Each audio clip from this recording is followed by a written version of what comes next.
دیوبندی اگر گستاخ رسول کعبے کے اندر طواف کرتا ہوا لبیک اللہم لبیک لبیک لا شریک لک لبیک کہتے ہوئے مر جائے جہنم میں جائے گا.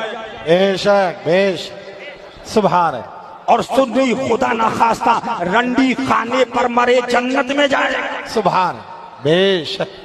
تو السلام علیکم. تو کیسے ہیں آپ لوگ؟ امید ہے آپ سب بالکل ٹھیک صحت مند اور سلامت ہوں گے.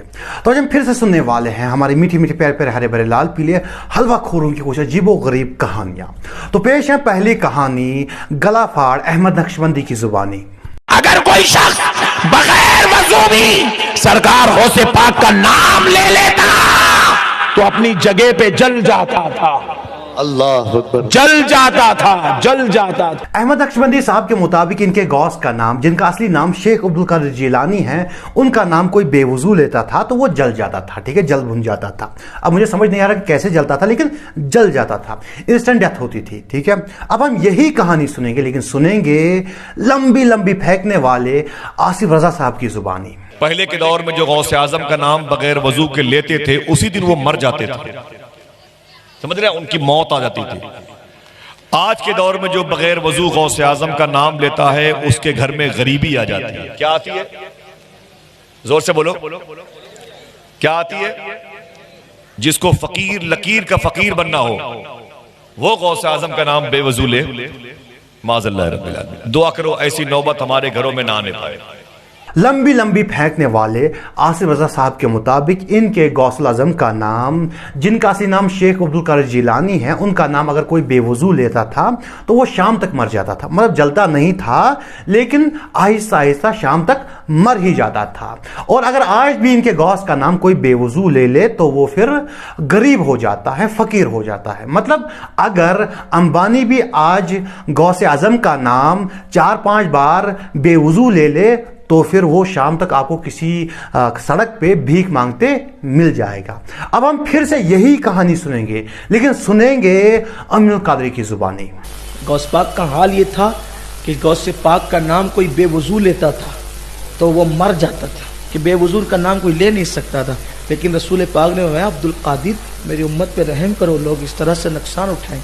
کہا ٹھیک ہے کہ اب نہیں مرے گا، بے غسل اگر وضو بے غسل ناپاکی میں نام لے گا تو اب نہیں مرے گا.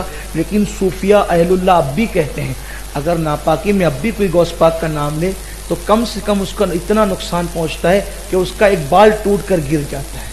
امین القادری صاحب کے مطابق ان کے غوث کا نام جو بے وضو لیتا تھا وہ مر جاتا تھا. اور اگر آج کے دور میں ان کے غوث کا نام کوئی بے وضو لے لے تو کم سے کم اس کا ایک بال ٹوٹ کے گر جاتا ہے. یہ جو انسان آپ دیکھ رہے ہیں اس کو دراوق کے نام سے جانا جاتا ہے.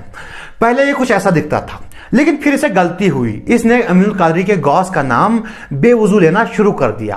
دھیرے دھیرے اس کے بال ٹوٹنے شروع ہو گئے اور آج یہ کچھ ایسا دکھتا ہے. تو دیکھا آپ نے لاپرواہی کا نتیجہ. میں نے مسائل میں اختلاف دیکھا ہے، میں نے عقیدے میں اختلاف دیکھا ہے، لیکن پہلی بار دیکھ رہا ہوں کہ کہانیوں میں بھی اختلاف ہوتا ہے. اب مسئلہ یہ ہے کہ کیا ان کے غوث اعظم کا نام، جن کا اصلی نام شیخ عبدالقادر جیلانی ہے، ان کا نام لینے سے بندہ جل جاتا تھا یا پھر وہ دھیرے دھیرے شام تک مر جاتا تھا، یا پھر ان کا نام آج لینے سے، آج کے دور میں لینے سے بندے کا بال ٹوٹ کے گرتا ہے، وہ ٹکلا ہوتا ہے، یا پھر وہ بندہ غریب ہو جاتا ہے، یا پھر بال ٹوٹنے کے بعد، ٹکلا ہونے کے بعد وہ بندہ غریب ہو جاتا ہے، یا پھر وہ پہلے غریب ہوتا ہے اس کے بعد ٹکلا ہوتا ہے. ان کو یہ مسئلہ حل کر لینا چاہیے. اب میں ان تینوں سے التجا کرتا ہوں کہ یہ تینوں حلوے کی دیگ کے سامنے بیٹھ جائے اور پھر وہاں پر ڈسکس کر لے کہ کیا غوث کا نام لینے سے، ان کے غوث کا نام لینے سے بندہ جل جاتا تھا یا پھر مر جاتا تھا، یا آج کے دور میں ان کے غوث کا نام لینے سے بال ٹوٹتے ہیں یا پھر انسان غریب ہو جاتا ہے. میں یقین سے کہتا ہوں کہ اگر آپ ان کے غوث کا نام 1,00,000 بار بھی بے وضو لے لے تو میرے بھائی آپ کا ایک بال بھی ٹوٹ کے نہیں گرے گا اور نہ ہی آپ غریب ہوں گے. جہاں پر یہ لوگ کہتے ہیں کہ ان کے غوث اعظم کا نام بے وضو لینے سے بال ٹوٹ کے گرتے ہیں، انسان کا نقصان ہوتا ہے یا پھر وہ غریب ہو جاتا ہے، وہیں پر یہ لوگ کہتے ہیں، مانتے ہیں کہ اللہ کا نام بے وضو لیا جا سکتا ہے، نبی صلی اللہ علیہ وسلم کا نام بے وضو لیا جا سکتا ہے، قرآن شریف کی تلاوت بے وضو کی جا سکتی ہے. البتہ قرآن شریف کو چھوا نہیں جا سکتا لیکن تلاوت کی جا سکتی ہے. یہاں تک کہتے ہیں کہ اگر انسان پر غسل فرض ہو تب بھی وہ ذکر و اذکار کر سکتا ہے, اور ذکر و اذکار میں اللہ کا نام آئے گا ہی, نبی صلی اللہ علیہ وسلم کا نام آئے گا ہی. یہ لوگ کہیں گے بھائی تم تو بد مذہب ہو, ہم تمہاری بات کیوں مانے؟ تو میرے بھائی آپ خود اپنے مذہبی عالم, مذہبی مفتی جناب اکمل رضا سے سن لیجئے. جی دیکھیں, یہ تسبیحات پڑھنے کے لیے تو باوضو ہونا لازم ہی نہیں ہے. آپ بلا وضو بھی پڑھ سکتی ہیں, درود شریف ہے, ذکر الہی ہے, حتیٰ کہ قرآن پاک پڑھنے کے لیے چھوئے بغیر وضو کوئی لازم نہیں ہوتا. یہ بھائی نے فرمایا کہ کیا حالت جنابت میں اللہ تعالیٰ کا ذکر کرنا یا کھانا پینا جائز ہے؟ دیکھیں, قرآن پاک کو قرآن کی نیت سے اس حالت میں پڑھنا منع ہوتا ہے. باقی قرآن کی وہ دعائیں جو ہم بطور دعا پڑھتے ہیں یا تمام اذکار الہیہ جن میں لا الہ الا اللہ, سبحان اللہ, الحمدللہ, اللہ اکبر یا درود پاک کلی کرنے کے بعد حالت جنابت میں بھی پڑھنا بالکل جائز ہے. اب جہاں پر ذکر و اذکار کیا جائے وہاں پر اللہ کا نام آئے گا ہی, نبی صلی اللہ علیہ وسلم کا نام آئے گا ہی. جہاں پر تلاوت کی جائے گی وہاں پر اللہ کا نام آئے گا ہی, ان کے نبی کا نام آئے گا ہی. اگر بے وضو نبی صلی اللہ علیہ وسلم کا نام لیا جا سکتا ہے, اللہ کا نام لیا جا سکتا ہے, تو غوث کا نام کیوں نہیں لیا جا سکتا؟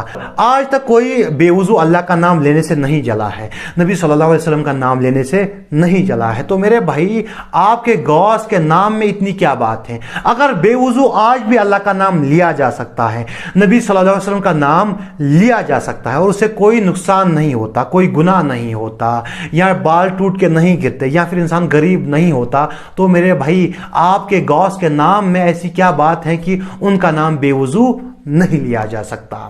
خیر, ہم چلتے ہیں اگلی کہانی کی طرف.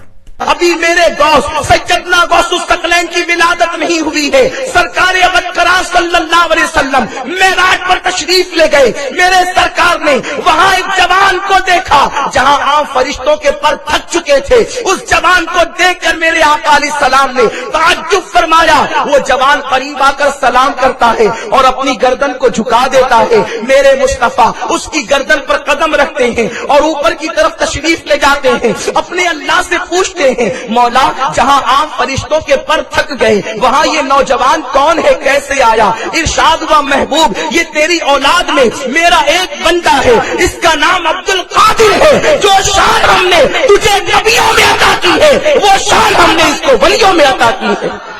میرے رسول نے یہ سنا, اپنے ہاتھوں کو اٹھا کر عرض کرتے, مولا اس نے اپنا قدم, اس نے میرا قدم اپنی گردن پر لیا, اس نے میرا قدم اپنی گردن پر لیا. میری امت کے قیامت تک کے ولی اس کے قدم کو اپنی گردن پر لیں گے.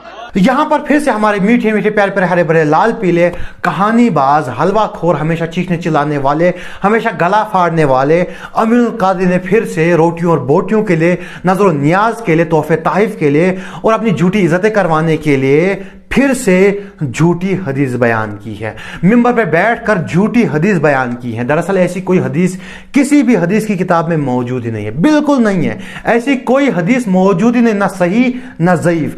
حدیث کی کسی کتاب میں یہ حدیث موجود نہیں ہے. ہو سکتا ہے ان کے کسی بابے نے اپنی کسی کتاب میں یہ جھوٹی حدیث لکھ دی ہو, لیکن ایسی کوئی حدیث کسی بھی حدیث کی کتاب میں موجود نہیں ہے. یہاں تک کہ شیخ عبد القادر جیلانی کا نام بھی کسی حدیث میں نہیں آیا ہے. اور یہ لوگ ایسے ہی جھوٹی کہانیاں اور جھوٹی حدیثیں گھڑتے ہیں ان کے متعلق. حالانکہ شیخ عبد القادر جیلانی اللہ کے ولی تھے اور ان کا ان کہانیوں سے کوئی تعلق نہیں ہے. انہوں نے ایسی کوئی کہانی, ایسی کوئی جھوٹی حدیثیں بیان نہیں کی ہیں. یہ تو ان لوگوں نے حلوے کے لیے, نظر و نیاز کے لیے, تحفے تحائف کے لیے اور اپنی جھوٹی عزتیں کروانے کے لیے اور مال دولت کے لیے یہ کہانیاں گھڑی ہوئی ہیں, اور ان کہانیوں کا شیخ عبد القادر جیلانی سے کوئی تعلق نہیں ہے. خیر, چلتے ہیں اگلی ویڈیو کی طرف. ان لوگوں کے لیے ہے جو درگاہ شریف پر آ نہیں سکتے, اپنے نام سے گھر بیٹھے دعا کروانا چاہتے ہیں, علاج کروانا چاہتے ہیں یا ایسا دھاگا بنوانا چاہتے ہیں, تو یہ بارگاہ حضور سید علی میراد عطا رحمت اللہ علیہ. یہاں پہ ہر تکلیف, ہر پریشانی, ہر بلا بیماری کا یہاں پر علاج کیا جاتا ہے. اگر آپ کوئی بھی تکلیف میں ہے, پریشانی میں ہے, کالے جادو میں مبتلا ہے, لو پرابلم ہے, ڈپریشن ہے, تو آپ گھر بیٹھے علاج کروانے کے لیے آپ مجھ سے کانٹیکٹ کریں. میں بارگاہ کا گدی نشین, سجادہ نشین, میرا نام سید محمد ہاشمی میاں حاجی جہانگیر علی.